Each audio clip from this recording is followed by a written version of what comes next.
Welcome to another deep dive. Today we're taking you to a place that's basically a foodie's dream come true. Sounds delicious. It is. We're diving into the story of Chelsea Market right here in New York City. It's pretty amazing. Yeah, it is.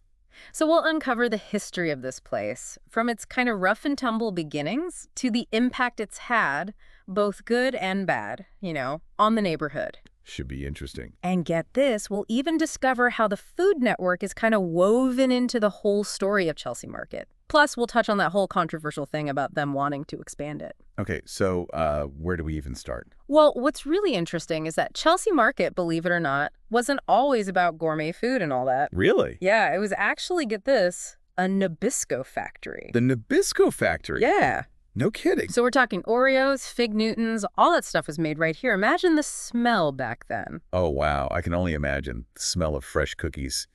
That would have been incredible. So how did a factory become this food market? It's quite a story, actually. In the late 90s, these developers, Irwin Cohen and Vandenberg Architects, they saw potential. Yeah. And they envisioned this mixed-use space, combining offices and a ground floor. And that ground floor would be all about food. But you got to remember, back then, Chelsea wasn't the, trendy spot it is now. It was kind of gritty, Yeah, it was pretty rough around the edges back then, for sure. So they took a big gamble on this. Oh, absolutely. A huge risk. But, Yeah. you need more than just an idea. So they had to find people who were willing to take that leap of faith with them. Yeah, you need those pioneers, the ones who aren't afraid to be the first. Exactly. And they were picky. These developers, they wanted the best, the most passionate people. Makes sense. Quality over quantity. Right. Some of those first brave souls. Amy's Bread, amazing artisan loaves. Love Amy's bread. Then you had the lobster place, bringing in that super fresh seafood. Oh, and Manhattan Fruit Exchange. Oh, the colors there are amazing. And for all the kitchen geeks out there, Bowery Kitchen Supplies was there from the start. Nice. So what made these businesses the right fit?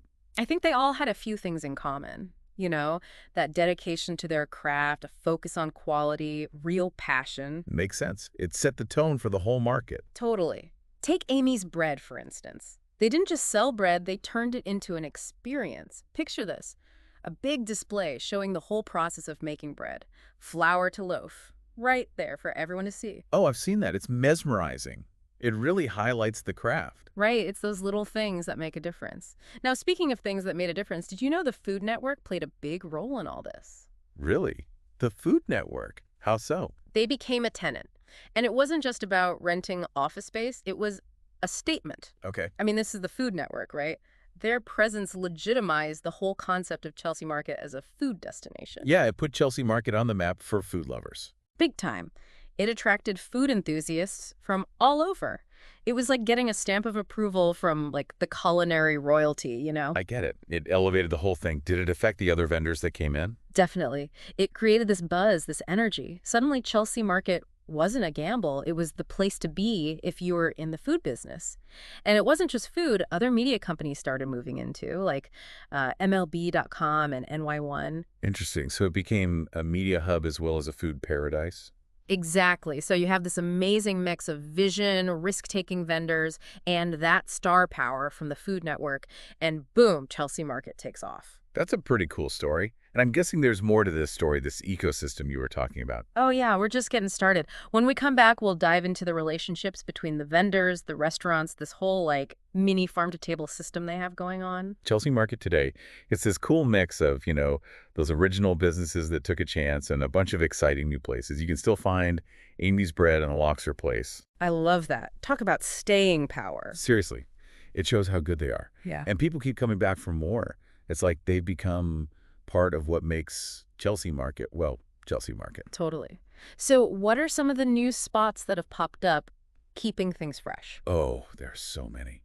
Have you ever heard of Los Tacos Noah One? I think so. They make some of the best tacos in the city, seriously authentic. I'll have to check it out. You should.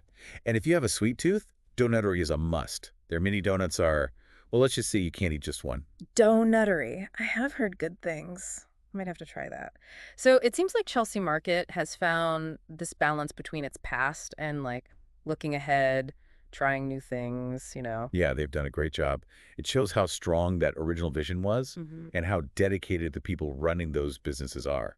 And that reminds me, remember we were talking about that connection between the vendors and the restaurants? Yeah, that whole farm-to-table thing. Exactly, how they all Yeah. work together. I'd love to hear more about that. What are some examples of how it actually plays out? Okay, so picture the lobster place.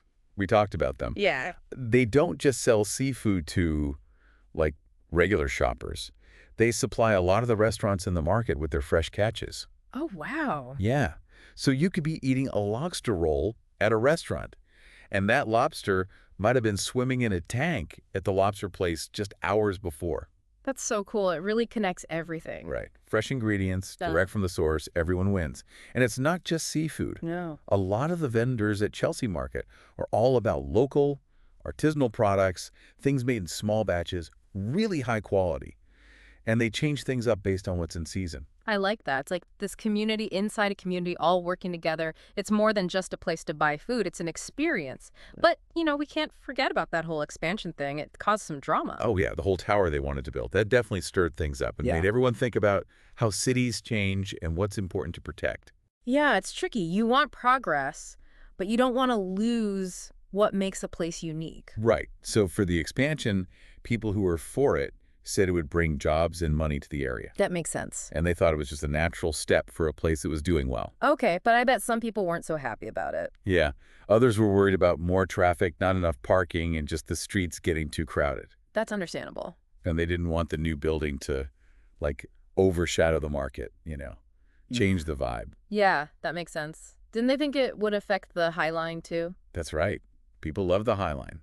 And they didn't want the tower to block the sun or, like, mess with its special atmosphere. It seems like that whole expansion debate brought up a lot of important questions about how Chelsea should grow and, like, what's important to preserve. Totally. Yeah. So what happened in the end?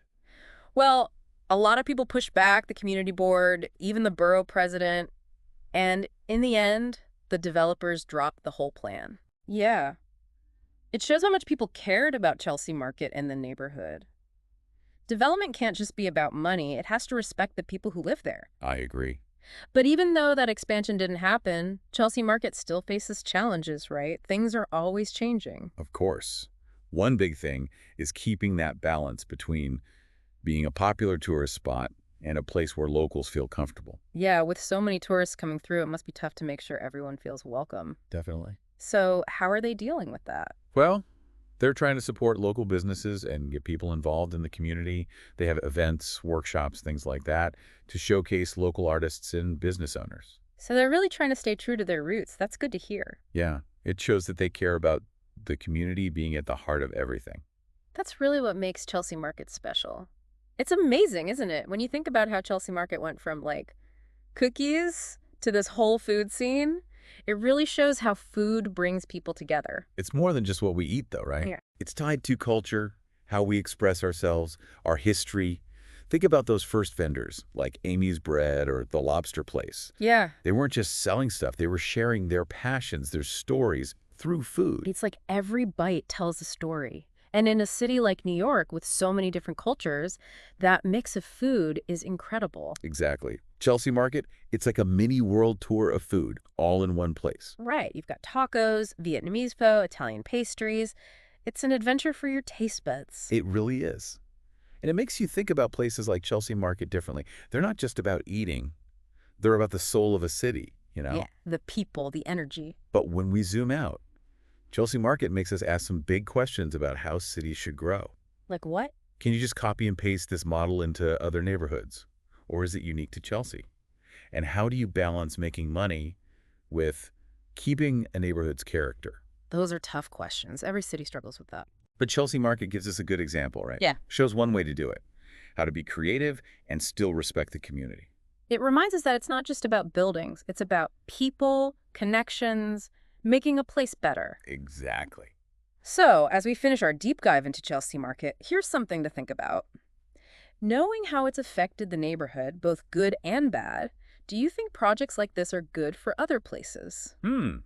That's a good one. It's something to consider for sure. These projects can bring new life to an area, create cool places to hang out, Yeah. but we have to be careful about things like gentrification, pushing out people who've lived there a long time. It's about finding that balance, making sure everyone benefits. Exactly. And that takes open conversations involving the community, really listening to different opinions. What works in one place might not work somewhere else. Right. Each community is different, and they need their own solutions. Well, we've explored Chelsea Market's past, its impact, why it's so popular. We've seen how food can change things, bring cultures together, and just be fascinating. So as you go about your day, think about the spirit of Chelsea Market. Find those hidden food gems in your own neighborhood. Enjoy the stories behind them. And who knows, maybe you'll be inspired to start your own food adventure, become part of that bigger story of food and community. Thanks for joining us on this deep dive. Yeah, thanks for listening.